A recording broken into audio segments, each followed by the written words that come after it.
የኢትዮጵያ ብሔራዊ ቡድን ዋሊያዎቹ በዓለም ዋንጫ የማጣሪያ ጨዋታ አምስተኛ መርሃ ግብር በግብጽ የ2-0 ሽንፈት ደርሶባቸዋል። የዩቲዩብ ተከታታዮች ሰብስክራይብ በማድረግ ቤተሰብ መሆን እንዳትዘነጉ፣ ላይክ እና ሼር በማድረግ ለሌሎች እንዲዳረስም አድርጉ።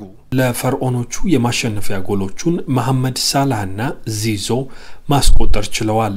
ሌሊቱን 6 ሰዓት በሞሮኮ ላርቢ ዛውሊ ስታዲየም በተደረገው የምድቡ አምስተኛ ጨዋታ የሊቨርፑሉ ያጥቂ ስፍራ ተጫዋች ሳላህ በውድድሩ 6ኛ ጎሉን አስቆጥሯል። የዛማሊክ ዋጥቂ ዚዞ ደግሞ ሌላኛውን ጎል ማስቆጠር የቻለ ተጫዋች ነው። ሁለቱ የአፍሪካ እግር ኳስ ኮንፌዴሬሽን ካፍ መስራች ሀገራት በታሪካቸው ለ18ኛ ጊዜ የተገናኙበት ጨዋታ በፈርዖኖቹ አሸናፊነት ተጠናቋል። በቀድሞ ተጫዋቿ ሆሳም ሐሰን የምትመራው ግብጽ ካደረገችው የዓለም ዋንጫ የማጣሪያ ጨዋታ አራተኛ ድሏን በማስመዝገብ ምድቡን በ13 ነጥብ እየመራች ትገኛለች። በተቃራኒው ዋሊያዎቹ ካደረጉት 5 ጨዋታዎች አንዱንም ማሸነፍ ሳይችሉ ቀርተዋል።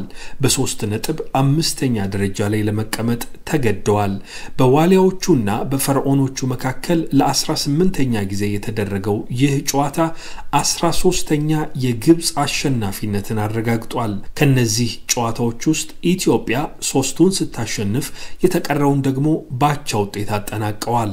ግብጽ ወደ ዓለም ዋንጫ ለመሻገር የበለጠ የተቃረበች ትመስላለች። ይህንን ምድብ በ13 ነጥብ ትመራለች። ቡርኪና ፋሶና ሴራሊዮን 8 ነጥብ አላቸው። ጊኒ ቢሳው 6፣ ኢትዮጵያ 3፣ ጅቡቲ 1 ነጥብ ይዘው ተቀምጠዋል። በ9 ምድቦች ተከፋፍለው በሚደረገው የአፍሪካ ምድብ የዓለም ዋንጫ ማጣሪያ ከምድቡ አንደኛ ሆነው ያጠናቀቁ ብሔራዊ ቡድኖች በቀጥታ ወደ 2026ቱ የዓለም ዋንጫ መቀላቀል ይችላሉ። በጣም ጥሩ ሁለተኛ ሆነው ያጠናቀቁ 4 ብሔራዊ ቡድኖች ደግሞ እርስ በእርስ በሚደረግ የጥሎ ማለፍ ጨዋታ አንድ አሸናፊ ብሔራዊ ቡድን የኢንተርኮንቲኔንታል ወይንም የአህጉር አቀፍ የጥሎ ማለፍ ጨዋታ በማድረግ 10ኛ ብሔራዊ ቡድን ሆኖ አፍሪካን የመወከል እድል አለው። የኢትዮጵያ ብሔራዊ ቡድን ሌላ የዓለም ዋንጫ የማጣሪያ ጨዋታውን የፊታችን ሰኞ ሌሊት ከጅቡቲ ጋር የሚያከናውን ይሆናል።